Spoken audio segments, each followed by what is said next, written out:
హైదరాబాద్ లో ఐటీ శాఖ సోదాలు కొనసాగుతున్నాయి. పుష్ప 2 నిర్మాతలు టార్గెట్ గా సోదాలు చేసిన ఐటీ శాఖ అధికారులు ఇప్పుడు డైరెక్టర్ సుకుమార్ పైన ఫోకస్ పెట్టారు. పుష్ప డైరెక్టర్ సుకుమార్ ఇంట్లో ఐటీ సోదాలు కొనసాగుతున్నాయి. పుష్ప 2 దర్శకత్వానికి గాను సుకుమార్ లాభాల్లో వాటా తీసుకున్నట్లు ఐటీ అధికారులు గుర్తించారు.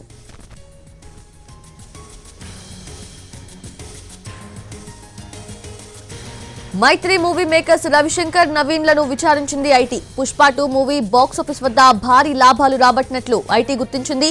వసూళ్లకు తగ్గట్టుగా ఐటీ చెల్లింపులు జరగలేదని గుర్తించినట్లు చెబుతున్నారు. మైత్రి మూవీ మేకర్స్ బ్యాంక్ లావాదేవీలు పరిశీలిస్తూ ఉన్నారు అధికారులు. మరో నిర్మాత ఇంట్లోనూ ఐటీ సోదాలు కొనసాగుతున్నాయి. ఇటీవల రిలీజ్ అయిన సినిమాల ఆదాయ వ్యయాలపై విచారిస్తోంది ఐటీ. వచ్చిన లాభాలకు చెల్లించిన పన్నులకు భారీ వ్యత్యాసం ఉన్నట్లు ఐటీ శాఖ గుర్తించినట్లు చెబుతున్నారు.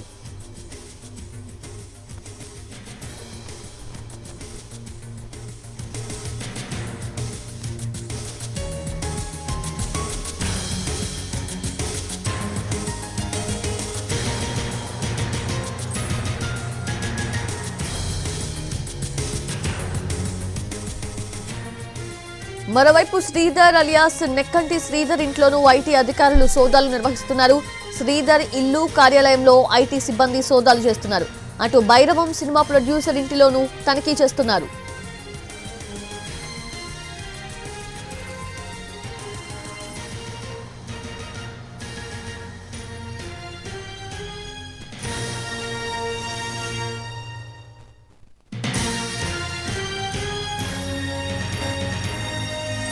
హైదరాబాద్ లో ఐటీ శాఖ సోదాలు ఇంకా కొనసాగుతూనే ఉన్నాయి. లేటెస్ట్ అప్డేట్స్ తెలుసుకుందాము. మా ప్రతినిధి రవి సిద్ధంగా ఉన్నారు.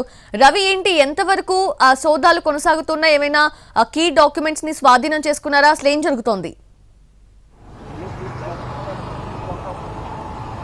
నిన్న ఉదయం తెల్లవారుజామున మొదలైనటువంటి ఐటీ సోదాలు రెండో రోజు కూడా కొనసాగుతున్నాయి. సుకుమార్ ఇంట్లో కూడా రెండో రోజు ఐటీ సోదాలు కొనసాగుతున్నాయి. ఈ రోజు ఉదయం ఐటీ అధికారులు మరొక టీమ్స్ కూడా ఇక్కడికి చేరుకున్నాయి. దాదాపు 6 గంటలుగా కూడా ఈరోజు మరోసారి సోదాలు జరుగుతున్నాయి. ఈరోజు సుకుమార్ ఇంట్లో సోదాలు జరగడానికి ముఖ్యంగా కారణం పుష్ప 2కు సంబంధించి పుష్ప 2కు వచ్చినటువంటి లాభాల్లో తనకు కూడా కొంత షేర్స్ ఉన్నట్లుగా తెలుస్తుంది. కాబట్టి పుష్ప 2కు ఎంత మొత్తంలో తను షేర్స్ తీసుకున్నారు, తన షేర్ వాల్యూ ఎంత ఉంది, వచ్చినటువంటి లాభాలు ఎంతగా వచ్చాయి, అందులో సుకుమార్ వాటా ఎంత ఉంది, సో వాటికి సంబంధించి వీళ్ళు ఐటీ పన్ను చెల్లించారా లేదా అనే దానిపైన ఐటీ సోదాలు నిన్నంతా కొనసాగాయి. నిన్న కీలక వివరాలు కూడా ఐటీ అధికారులు రాబట్టారు. అటు వాళ్ళు ఆర్జించినటువంటి లాభాలకు ఇక్కడ చెల్లించినటువంటి ఐటీకి తీవ్రస్థాయిలో వ్యత్యాసం ఉన్నట్లుగా తెలుస్తుంది. సో ఎప్పుడైతే పుష్ప 2కు సంబంధించి తను ముఖ్యంగా లాభాలను ఆర్జించారు, ఎంత మొత్తంలో సుకుమార్కి అయితే షేర్స్ ఉందో సో దానికి సంబంధించి తను ఐటీ చెల్లింపులు సక్రమంగా జరపలేదని కూడా ఐటీ అధికారులు గుర్తించారు. ఇప్పటికే ప్రముఖ ఉన్నటువంటి నిర్మాతల ఇళ్లలో అదేవిధంగా డిస్ట్రిబ్యూటర్ల ఇళ్లలో కూడా సోదాలు జరుగుతూ ఉన్నాయి. నిర్మాతలకు సంబంధించి వాళ్ళు ఎంత మొత్తంలో వ్యయం పెట్టారు, సంక్రాంతికి రిలీజ్ అయినటువంటి సినిమాల్లో వాళ్ళ వాటా ఎంతగా ఉంది, వాళ్ళకు వచ్చినటువంటి లాభాలు ఎంత మేర ఉన్నాయి, సో వాటికి సంబంధించి ఐటీ చెల్లింపులు చేశారనే దానిపైనే ముఖ్యంగా ఐటీ అధికారులు ఫోకస్ పెట్టారు. నిన్నటి వరకు కూడా సినిమాల వివరాలు సేకరించారు. సో ఎలాంటి సినిమాలు వాళ్ళు తీశారు, లేకపోతే సంక్రాంతికి వచ్చినటువంటి సినిమాలతో పాటు ముఖ్యంగా పుష్ప 2కు సంబంధించి ఎవరు ఎంత మొత్తంలో పెట్టుబడులు పెట్టారు, వాళ్లకు పుష్ప 2 ద్వారా వచ్చినటువంటి లాభాలు ఎంత, దాంట్లో అటు డైరెక్టర్ షేర్ ఎంతగా ఉంది, అదేవిధంగా నిర్మాతల షేర్ ఎంత ఉందని కూడా వివరాలు సేకరించారు. నిన్నటి వరకు సుకుమార్ అందుబాటులో లేకపోయినప్పటికీ తన ఇంట్లో అదేవిధంగా ఆఫీస్లో సోదాలు జరిపారు. సో ఈరోజు సుకుమార్ ఎప్పుడైతే హైదరాబాద్కు తిరిగి వచ్చారో వెంటనే ఎయిర్పోర్ట్ దగ్గర నుంచి ఐటీ అధికారులు తనను వెంటనే ఉండి ఇంటి వరకు తీసుకొని వచ్చారు. సుకుమార్ సమక్షంలో ఈరోజు సోదాలు జరుగుతున్నాయి. తన షేర్ వాల్యూ ఎంత అనేది కూడా ఐటీ అధికారులు తెలుసుకున్నారు. నిన్నటి వరకు సినిమాకు పెట్టినటువంటి పెట్టుబడి ఎంత ఉంది, ఎంత మేరకు లాభాలు వచ్చాయని ఇప్పటి వరకు ఇండియా వైడ్గా హిస్టరీ క్రియేట్ చేసింది పుష్ప 2. కేవలం 2 రోజుల్లోనే దాదాపు 1000 కోట్ల రూపాయలు ఆర్జించింది పుష్ప 2. పాన్ ఇండియా వైడ్గా రిలీజ్ అయినటువంటి ఈ సినిమా ఇండియా వైడ్గానే రికార్డులు సృష్టించింది. సో ఇందులో సుకుమార్కు ఉన్నటువంటి షేర్ ఎంత ఉంది, లేకపోతే ముఖ్యంగా నిర్మాణ సంస్థకు ఎంత మొత్తంలో ఉంది, అందులో ఎవరెవరు ఇన్వాల్వ్ అయ్యి ఉన్నారు, వాళ్ళకి ఎంత మేర లాభాలు, అంటే సుకుమార్కు ఉన్నటువంటి షేర్ వైడ్గా ఇప్పుడు పుష్ప 2కు వచ్చినటువంటి లాభాలను డివైడ్ చేస్తే తనకు వచ్చినటువంటి షేర్ ఎంత ఉంది, సో ఎంత మొత్తంలో వస్తే తను ఐటీ చెల్లింపులు జరిపారా లేదా అనే దానిపైన ఈరోజు ఐటీ అధికారులు తనను క్వశ్చన్ చేస్తున్నారు. మరోవైపు ప్రముఖ నిర్మాతగా ఉన్నటువంటి వ్యక్తి ఇంట్లో, అదేవిధంగా తన కూతురు ఇంట్లో, తన ఆఫీసు కూడా సోదాలు జరిపారు. నిన్న తన భార్యను వెంట పెట్టుకొని వెళ్ళి బ్యాంకు ద్వారా వెళ్ళి బ్యాంకు లాకర్లను కూడా ఓపెన్ చేయించారు. ఈరోజు తన కూతురు కూడా అందుబాటులోకి వచ్చింది. కూతురు నిన్నటి వరకు అందుబాటులో లేదు. ఈరోజు కూతురుతో పాటు కుటుంబ సభ్యులు కూడా చేరుకున్నారు. వాళ్ళ సమక్షంలో ఇంట్లో ఉన్నటువంటి లాకర్లను కూడా ఐటీ అధికారులు ఓపెన్ చేసి అందులో ఉన్నటువంటి డాక్యుమెంట్స్ను స్వాధీనం చేసుకున్నారు. మరోవైపు మైత్రికి సంబంధించినటువంటి నిర్మాణ సంస్థ అందులో కూడా సోదాలు జరిపారు. అందులో ఉన్నటువంటి మొత్తం ఎంతమంది ఉన్నారు సభ్యులు ఆ నిర్మాణ సంస్థలో, అదేవిధంగా వాళ్ళ కార్యాలయాలు ఎక్కడెక్కడ ఉన్నాయి, అదేవిధంగా కొంతమంది వాళ్ళ బంధువులను కూడా బినామీలుగా చేర్చుకున్నారు కాబట్టి వాళ్ళకు కూడా ఏమైనా షేర్ ఉందా అనే దానిపైన కూడా ఐటీ అధికారులు కూపిలాగారు. ప్రస్తుతం రెండో రోజు కూడా సోదాలు జరుగుతూ ఉన్నాయి. కేవలం నిన్న ఏదైతే సంక్రాంతికి రిలీజ్ అయ్యాయో ఆ సినిమాలపైనే ఫోకస్ చేశారు అని అనుకున్నాం, కానీ సంక్రాంతి కంటే కొద్ది రోజుల ముందు రిలీజ్ అయినటువంటి సినిమా పుష్ప 2 పైన కూడా ఐటీ అధికారులు ఫోకస్ చేశారు. సో దానికి సంబంధించినటువంటి లాభాలపైన కూడా ఐటీ అధికారులు ఫోకస్ చేశారు కాబట్టి అటు పుష్ప 2 మొదలుకొని సంక్రాంతికి రిలీజ్ అయినటువంటి 3 సినిమాలపైన ఫోకస్ చేశారు. అటు డిస్ట్రిబ్యూటర్లతో పాటు ప్రొడ్యూసర్లుగా ఉన్నటువంటి వాళ్ళ ఇల్లు, అదేవిధంగా కార్యాలయాల్లో సోదాలు ఇంకా కొనసాగుతున్నాయి. సో ప్రస్తుతం ఉన్నటువంటి పరిస్థితులను చూస్తే ఈ రోజు కూడా ఐటీ అధికారుల సోదాలు కొనసాగే అవకాశం ఉంది.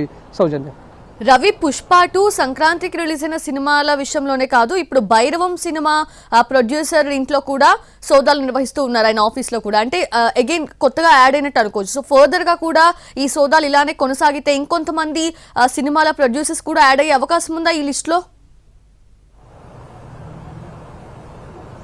ఎగ్జాక్ట్లీ. ఇప్పటి వరకు ఐటీ అధికారులు ఫోకస్ చేసిన దానిలో సంక్రాంతికి రిలీజ్ అయినటువంటి సినిమాలే కాకుండా వాళ్ళు నెక్స్ట్ కొన్ని ప్రాజెక్ట్స్ని కూడా చేస్తూ ఉన్నారు. ఆ ప్రాజెక్టులు కూడా నెక్స్ట్ పెద్ద హీరోలతోనే, అటు జూనియర్ ఎన్టీఆర్తో ఉన్నాయి, రామ్ చరణ్తో చేస్తున్నటువంటి వాళ్ళు కూడా ఉన్నారు. అందులో 100 కోట్ల రూపాయల బడ్జెట్ పెడుతున్నటువంటి సినిమాలు కూడా ఉన్నాయి. ఇప్పుడు రీసెంట్గా భైరవం కూడా షూటింగ్ కొనసాగుతూ ఉంది. భైరవంకు సంబంధించినటువంటి ప్రొడ్యూసర్ల ఇళ్లలోనూ కూడా ఈరోజు ఐటీ అధికారులు సోదాలు జరుపుతూ ఉన్నారు. ఐటీ అధికారులు ప్రస్తుతం జరుగుతున్నటువంటి రైట్స్ని బట్టి చూస్తే వాళ్ళు సినిమాకు పెడుతున్నటువంటి బడ్జెట్కు కానీ, వాళ్ళకు వస్తున్నటువంటి లాభాలకు కానీ, ఇటు ఐటీ చెల్లింపులు జరుపుతున్నటువంటి తీవ్ర స్థాయిలో వ్యత్యాసం ఉన్నట్లుగా కూడా ఐటీ అధికారులు గుర్తించారు. కేవలం రిలీజ్ అయినటువంటి సినిమాల వరకు ఇప్పటివరకు ప్రతి సంక్రాంతికి కూడా పెద్ద ఎత్తున బడ్జెట్ సినిమాలన్నీ రిలీజ్ అయ్యేవి. ప్రతి సంక్రాంతికి రిలీజ్ అయిన సినిమాల తర్వాత ఐటీ అధికారుల సోదాలు కూడా జరిగేవి. కానీ ఈసారి మాత్రం అటు రిలీజ్ అయ్యేటటువంటి సినిమాలే కదా, ప్రస్తుతం సెట్స్లో ఇంకా షూటింగ్ కొనసాగుతున్నటువంటి సినిమాలపైన కూడా ఐటీ అధికారులు ఫోకస్ చేశారు. ఎందుకంటే ఇప్పటివరకు ముందుగానే ప్రకటిస్తున్నారు, ఇంతకుముందు మనం ఇంత బడ్జెట్ పెట్టాం, ఇన్ని కోట్లు ఆర్జించింది అని మాత్రం సినిమా సక్సెస్ తర్వాతనే ప్రొడ్యూసర్స్ కానీ డిస్ట్రిబ్యూటర్లు కానీ చెప్పేవాళ్ళు. కానీ ఇప్పుడు అలా లేదు.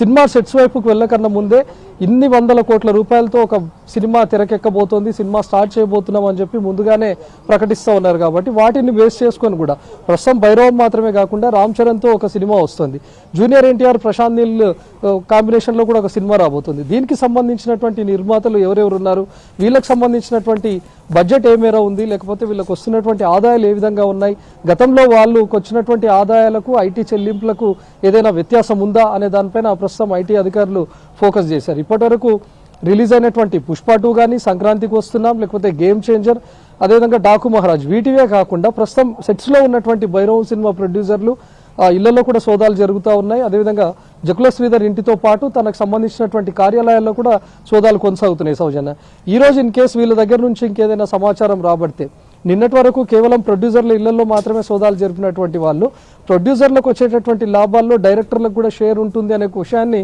రాబట్టారు. సుకుమార్ డైరెక్టర్నే కాకుండా తను ప్రొడ్యూసర్కు లో ఉన్నటువంటి వాటిలో షేర్ కూడా తీసుకున్నాడనే విషయాన్ని గుర్తించారు. సో ఇలాంటి పరిస్థితుల్లోనే ఇంకెవరైనా డైరెక్టర్స్ కూడా కొంత షేర్ అడుగుతున్నారా, వాటికి వస్తున్నటువంటి ఆదాయాల్లో వాళ్ళకి ఎంత మేర వాటాలు ఉన్నాయి, వాళ్ళు కూడా ఐటీ చెల్లింపులు చేస్తున్నారా లేదా అనే దానిపైన కూడా ఐటీ అధికారులు ఫోకస్ చేశారు. Soujanya, exactly Ravi, thanks for the live updates.